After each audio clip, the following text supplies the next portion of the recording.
for the journey of Hajj. So to begin with, I would like to first congratulate all of you on being chosen for this blessed journey. Congratulations to all of you. And while we prepare for it spiritually, there is also a physical and medical side of preparations. And if we don't take care of these, our spiritual ibadat are at risk.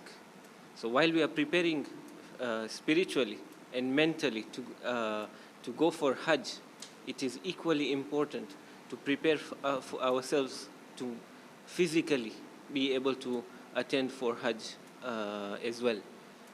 Next slide. So briefly, our Hajj journey will be divided into multiple different areas. So initially, when we'll land in Medina. We'll be in Medina for a couple of days, and then onwards we'll move to Mecca. Mecca, we will do some of the rites of Umrah Tamattu, and then we will move on to what I would say is the most intense part of Hajj, which is moving on towards Arafah, as well as Muzdalifah, Mina, Mecca again, and then back to Mina. So this is one of the most intense parts of Hajj, and we'll have to prepare a lot for this part. After that, we will come back to Mecca for some of the final rites, and then we will depart to return back to our home cities. So this journey is within 3 weeks. It might look like something that is very brief and something very doable, but the challenges that come together with these things are very apparent to those who have been for Hajj multiple times. And some of these challenges are not very obvious because the environment is entirely different, the situations are different, and the preparedness accordingly has to be different for these scenarios that we will encounter. So the talk of today, I've divided it into 3 parts. The first part is before Hajj, so preparation before Hajj. The second part is a preparation for while we are in Hajj. And the third one will be after Hajj. So there are 3 different parts of preparedness. Next slide. So we start with the pre-Hajj side. So before we even embark on this journey, we have to prepare ourselves for everything that is to come over there. Alhamdulillah, this year, as the requirement of Tanzania has changed, all of us must have gone through a Hajj clearance. So while physicians must have seen you and cleared you via different tests, at the same time, it is still important to consult your physician before you go for Hajj. Why? Because the clearance will have made sure that you are okay to travel, but there are personalized preparations for each person's medical conditions that only your long-term doctor will know. So make sure before you leave at least one time, visit the doctor, especially for those who have long-term medical conditions. Visit your doctor at least one time so they can cater for your specific diseases before you travel for Hajj. The second part is with regards to the vaccinations. So vaccinations, I'm sure in the group as well as during the sessions, the group leaders have highlighted the importance of vaccinations. But we'll go through a couple of requirements and reminders for the vaccinations. Next slide. So the vaccination requirements as far as Saudi Arabia is concerned are divided into 2. There are those mandatory vaccinations and the recommended vaccinations. The mandatory vaccinations are 4. So there is meningitis, for which you need 1 dose, and that 1 dose will be valid for 3 to 5 years, depending on the type of vaccine that you take. The second one is the yellow fever one, which I guess most of us, even for other travel, we usually take. It's a 1 dose that is a lifetime dose, and it usually comes with a yellow card whenever you take it at Nazimodia. So most of us, I believe, must have taken the yellow fever already. The other requirement, which has started in recent years, is with regards to the polio vaccine. That's because there are outbreaks of polio cases in Africa. Saudi requires us to have a booster shot, which can either be in form of injection or oral drops as a booster vaccine before we travel. This is to protect not only us, but also transmitting the virus to other people who we will encounter there. And finally, the last requirement is with regards to hepatitis B. Now, hepatitis B, we usually have it during our childhood, but for travel, they will require evidence. So hepatitis B, there is a full course of 3 injections. One will be when you start, one is after 1 month, and the last one is after 5 months. So it is advisable to take all 3 shots, but minimum at least 1 or 2 shots before you travel. The main thing is to have the evidence so that whenever they check, you are cleared to travel. Additionally, there are some recommended vaccines such as COVID, seasonal influenza vaccine, as well as the hepatitis A vaccine. Now, some of these you'll see online in recommendations, but for us coming from East Africa, they are not easily available. So even if you don't have them, it is completely all right. It will not interfere with your traveling. So especially seasonal influenza, if you try and get it even in Tanzania, number one, it is not even registered. So wherever you get it, it is going to be very expensive, and it is not legal in Tanzania. So we have to be cautious with it. Same thing applies to hepatitis A vaccine. So people usually from North America can get these easily, and this will help them with their travel for Hajj. But for all who are traveling, it is also advisable to have at least 2 doses of the COVID-19 vaccine, which majority of us would likely be having. So it is wise to carry those certificates with you in case of any eventualities. So for all vaccines, make sure wherever you've had them, they are stamped onto your yellow book, and you should be ready to present it for inspection whenever asked by the authorities. So that is as far as the vaccine is concerned. Now, one thing many people ask is, why should we have all of these vaccines? Is it even important? Why are we having meningitis? I've never heard of meningitis. Is it really important? So can we go to the next slide? So we will discuss briefly why meningitis is important. Meningitis is important because during Hajj we encounter lots of people coming from different parts of the world. And the reason why it is important is because people can be carrying it without noticing or showing symptoms. And once you get it, so this is usually a bacterial infection of the brain and the covering of the brain. And it is very serious because within 24 to 48 hours of getting this disease, you can actually die of it. So that makes it very, very serious. So when we take the vaccine for this, we are actually preventing ourselves and protecting ourselves from getting this serious illness. And the warning signs for this disease are severe headache, people can get high fever, neck stiffness, sensitivity to light, and later on as the disease progresses, you can start getting confusion as well as seizures, and later on it progresses to coma and death. So it is always important to get this vaccine before you travel so that you remain protected. One other thing that you might encounter is when you land in Saudi or when you are leaving from there. At times the doctors and the medical authorities, they give out some pills, which is usually a medicine, an antibiotic we call ciprofloxacin. And this one is to protect everybody else in your homes. So you might have come across different people. You are vaccinated, so you don't get the illness. But then you can still carry the bacteria in your nasal passages. When you come back, you can infect people who are in your family. So if the authorities do come and provide some tablets, it is safe and you can always take it, obviously, unless you are allergic to it. It's a separate situation. Or if you are pregnant, those are 2 situations where we don't advise to take this medicine, but you can always consult the doctors on the team when this situation happens. Next slide. In addition to meningitis, there are lots of other infectious diseases we can encounter over there.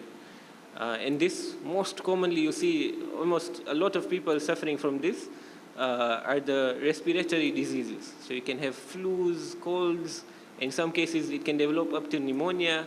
This is one of the most common things that people encounter during their journey of Hajj. And this you will find that most of the people, when they land in Medina, start interacting with people, they're otherwise fine, the symptoms usually take a couple of days to develop. So you find by the time they are going for Hajj in Makkah, that's when their symptoms start coming out.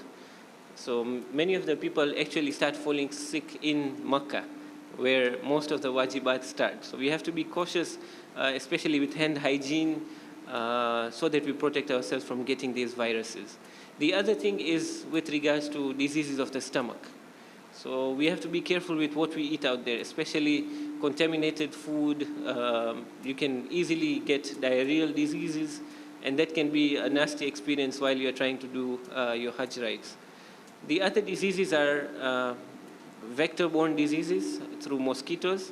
Most likely we might carry them with us rather than develop over there, because the areas where we are visiting, they are not malaria or dengue endemic.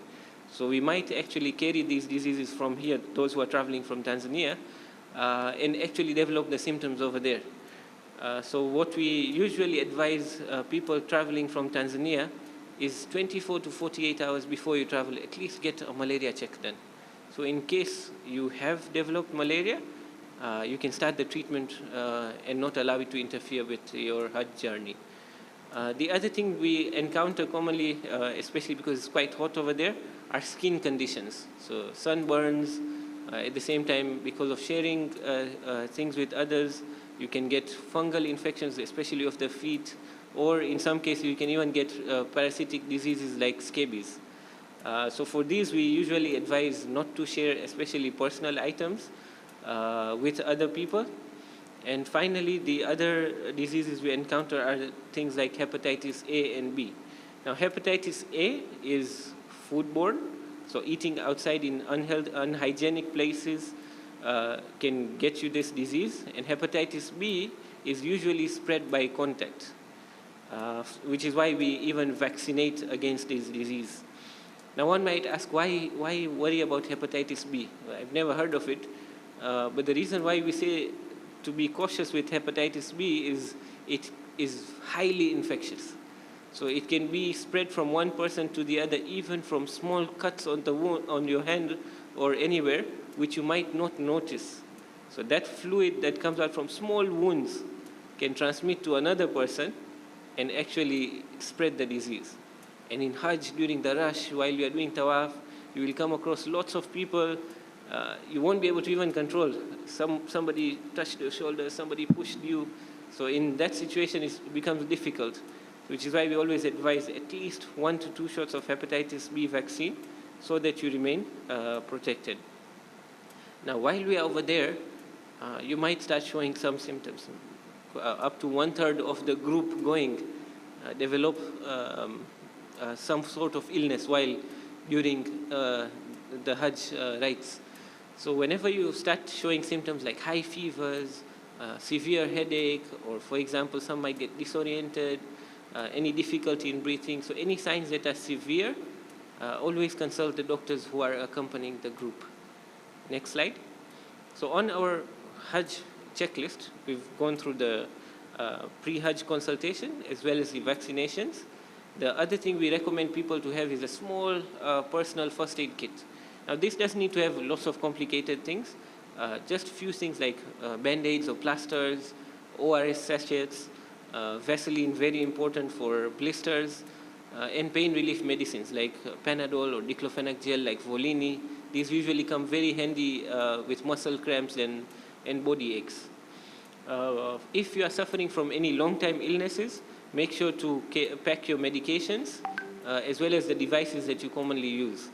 And we usually advise to carry a sufficient supply.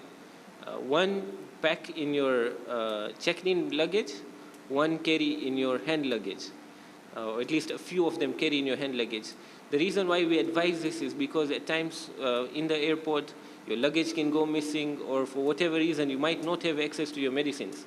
So if you carry a small amount of supplies in your hand luggage, it can be valuable and useful in those scenarios where you don't have access to your bag.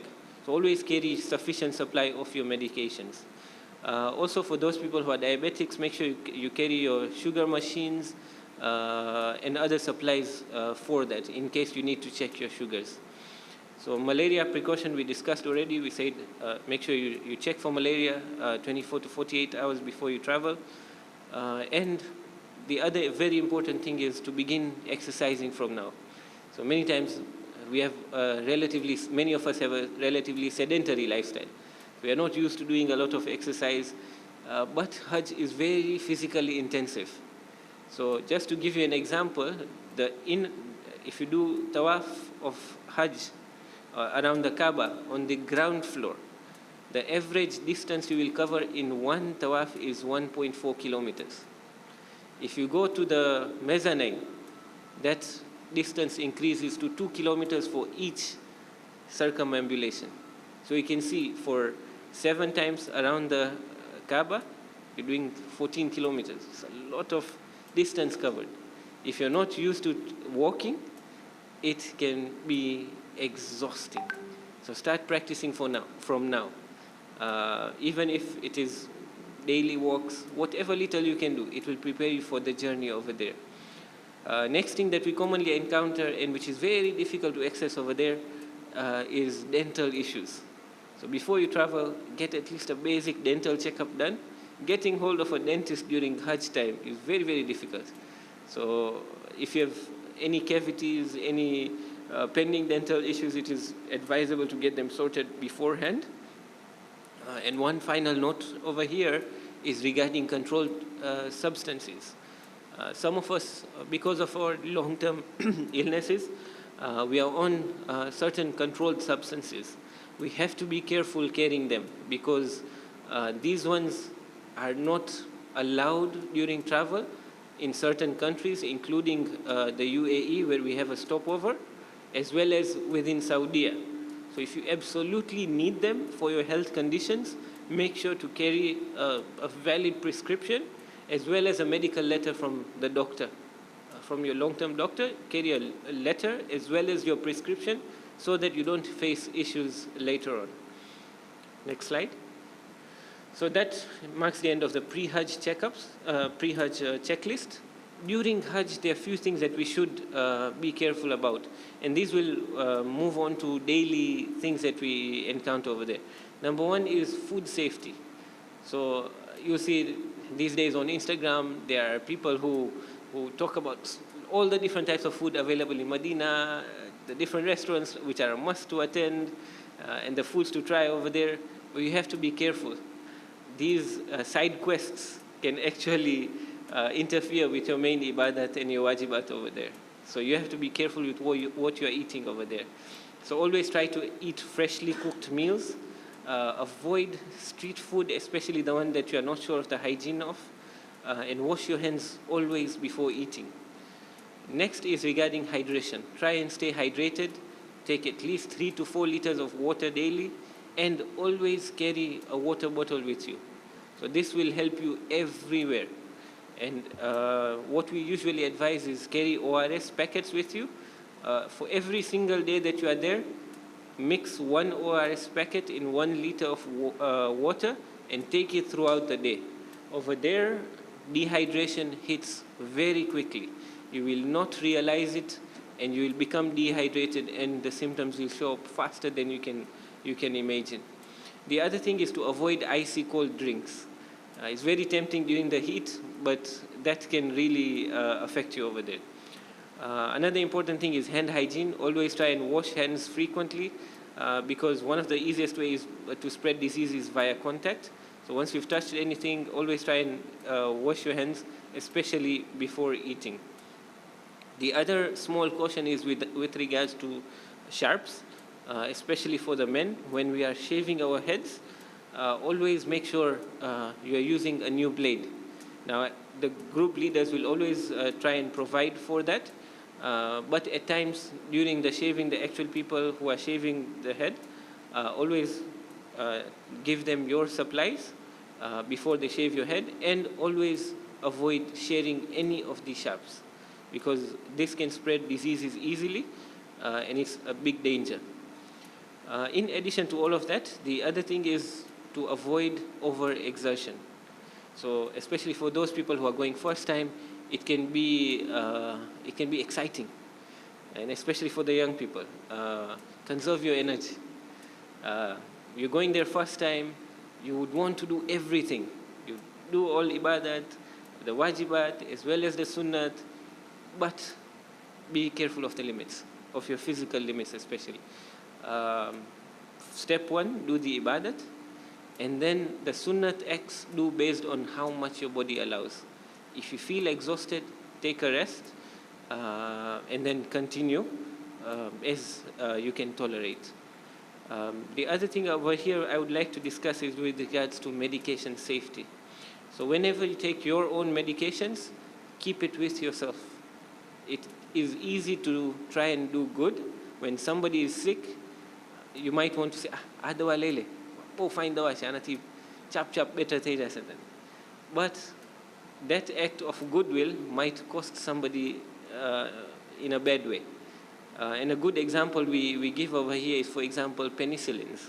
So we might say, somebody is coughing, sore throat, I have amoxiclav, you can take this, I take it every time, you can take it. Without knowing, that person might actually be allergic to that medicine, and it can actually cause a bad reaction for them.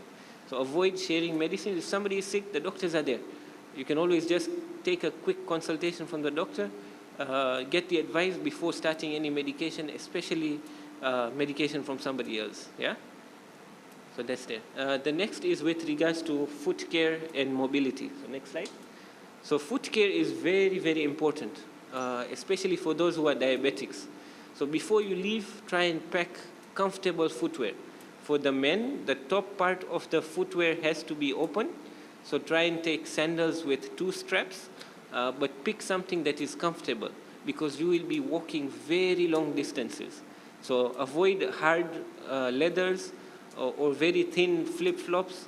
Try and wear something that is comfortable and something that is durable. There's no harm wearing socks, especially in Medina. It will help you to prevent blisters. The other thing is, whenever you feel like your feet are getting dry, once you are back in the hotel, you can even soak your feet to protect your feet. Moisturize daily. You can use things like Vaseline, Eucerin, or Epimax. For those who have extra dry skin or eczema, carry your supplies from here. The more you take care of your feet, the more it will help you with your ibadat, because majority of the ibadat involves a lot of walking. The other thing is with regards to your nails. Try and keep them trimmed, especially before you enter ihram. Trim all your nails. Why? Because even when you're doing tawaf or doing other religious rites, 2 things can happen. Accidentally, during the rush, you might injure somebody else, or during that impact, it might injure you. And if you bleed, there is its own consequences religiously. So we have to be careful of these situations. If you develop any blisters, don't pop them. Yeah? Take care of them, keep them clean, and keep them covered. And the other thing that can happen in the rush is to get sprains.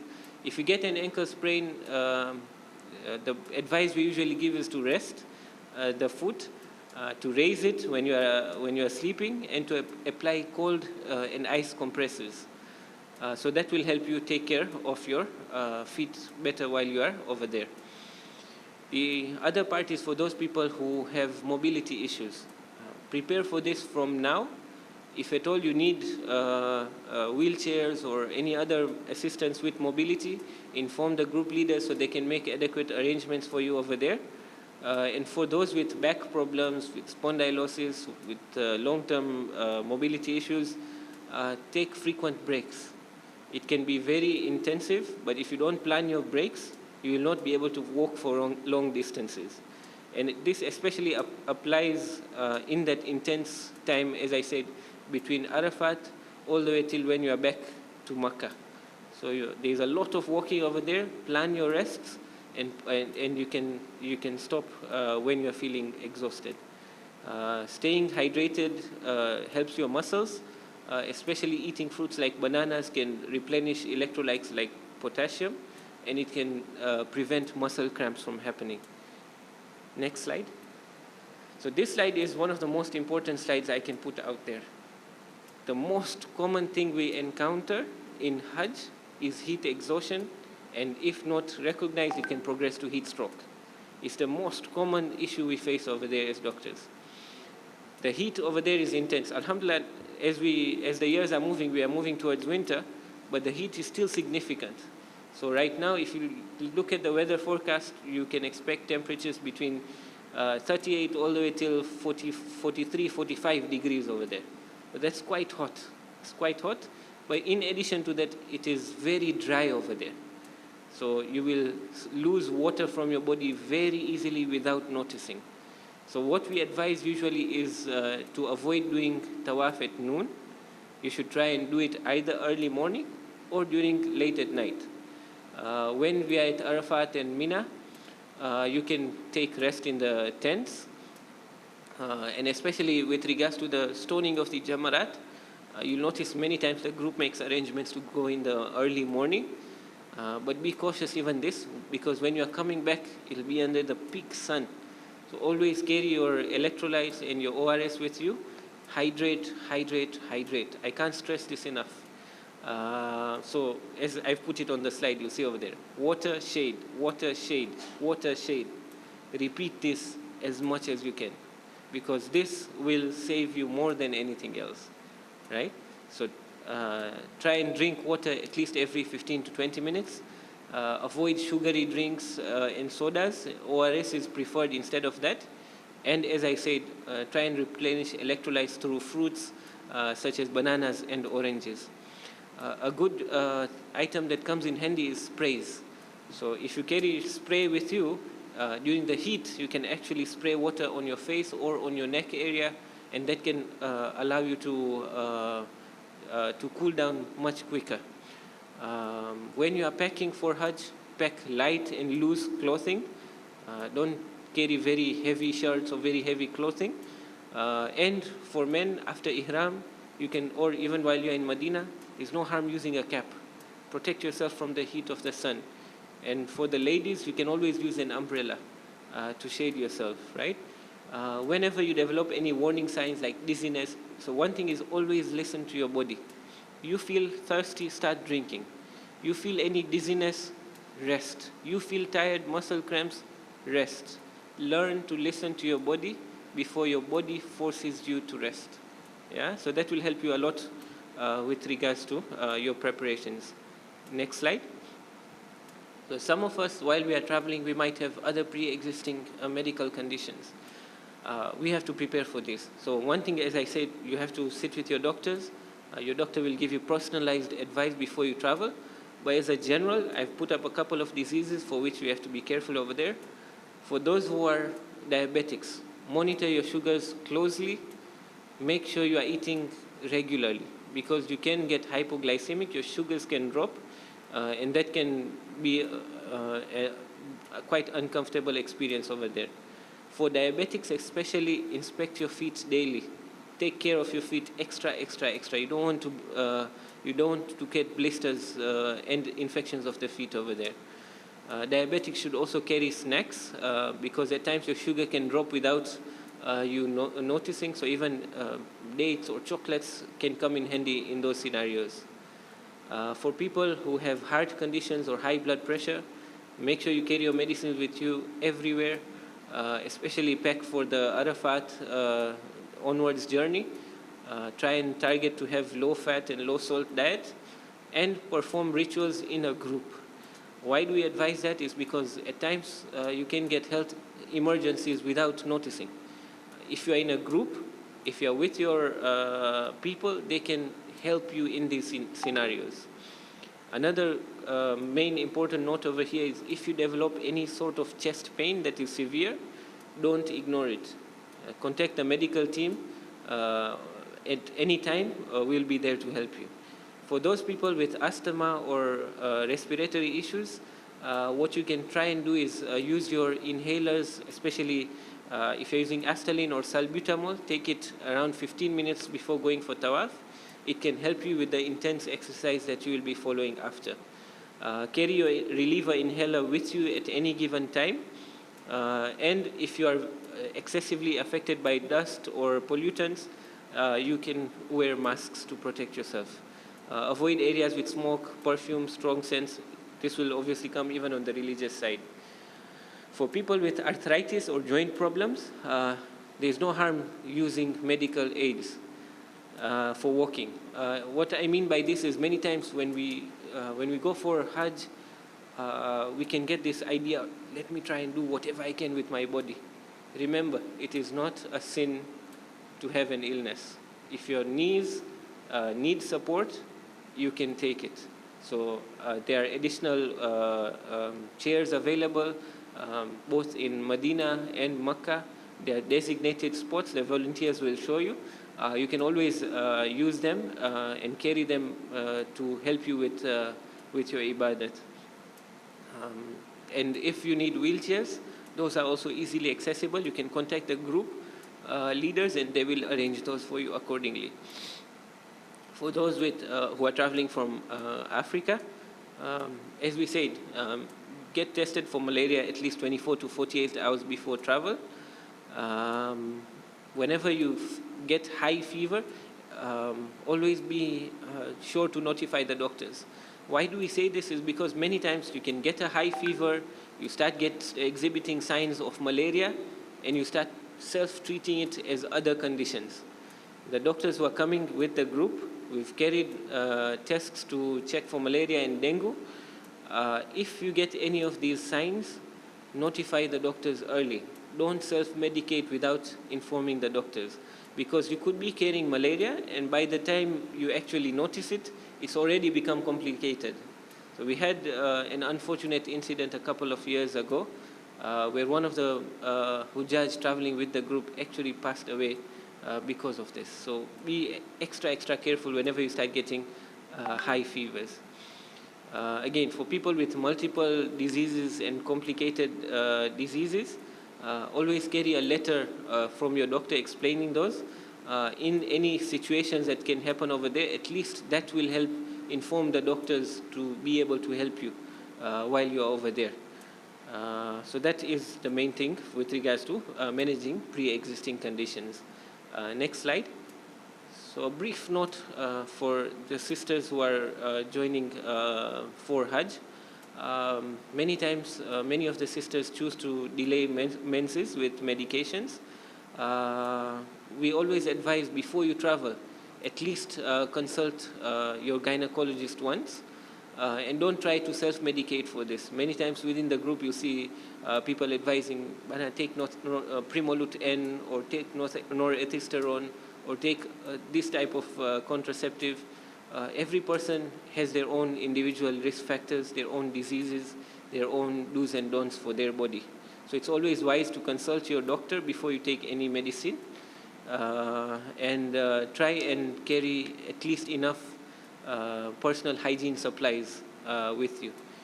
The other note is with regards to the ladies who might be pregnant over there.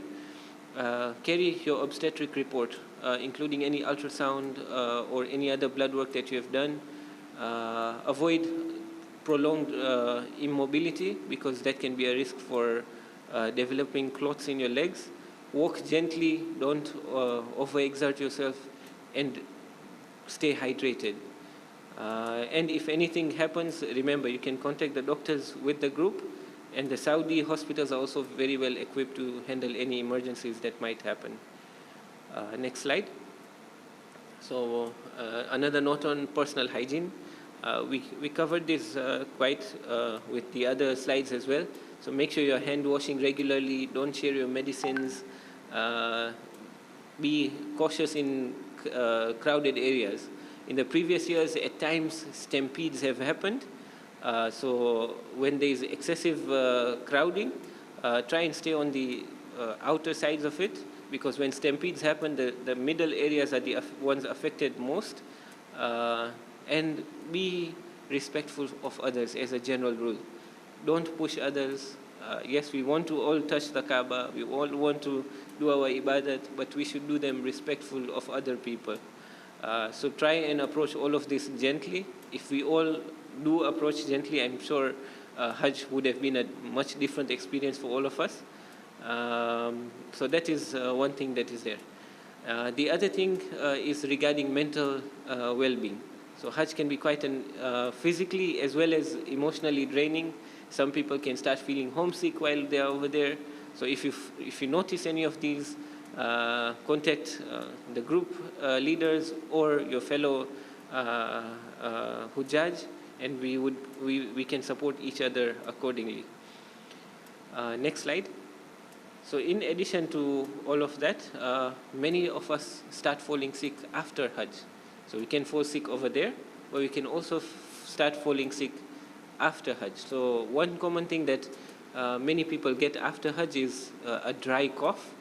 For this, many times the only thing that is needed is supportive care, and this cough can persist for like 1 to 2 weeks after Hajj. Another common thing is muscle aches, headaches, general fatigue from all that exertion, as well as skin issues. So these are common things that we encounter even after Hajj.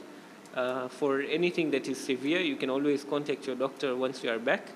But most of these usually require supportive care only, and they resolve on their own. Next slide. So while we are on our journey over there, we have a clinic that will be accessible within our residence in Makkah. So there are clinic timings that will be posted on the elevators and the common areas.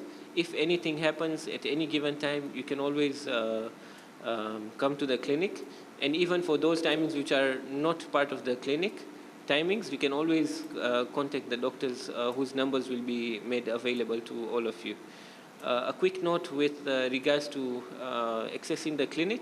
The clinic is in a common area, so we're requesting everybody to be dressed modestly when you come to the clinic, right? Always try and knock before you enter, because we might be helping another patient while we are there. So try not to barge in, knock and enter. There'll be medicines over there in the clinic. Try not to take any medicine from there without the advice of the doctor. And generally, even if anything happens, try to stay calm. Panic always worsens any situation that is there. If at all you are separated from the group and you're completely not feeling well, or any emergency happens, you can always contact Saudi emergency hotline with 911 or 920. And if you have cell reception, you can always contact the Hajj group leaders or any of your fellow Hujjaj.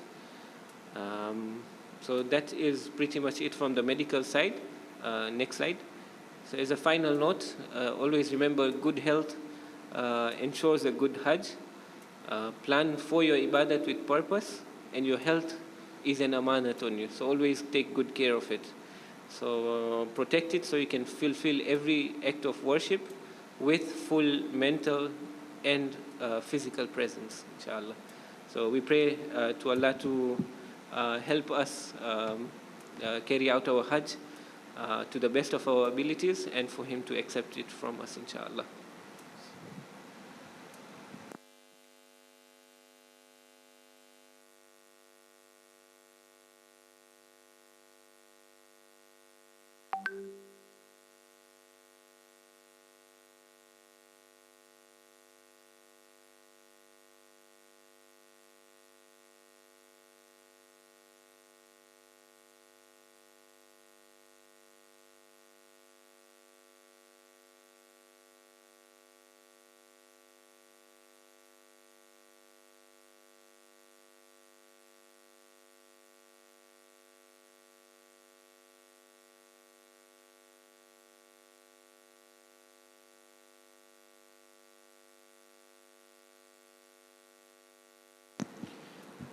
Sorry, brothers and sisters, one last point that I forgot to make.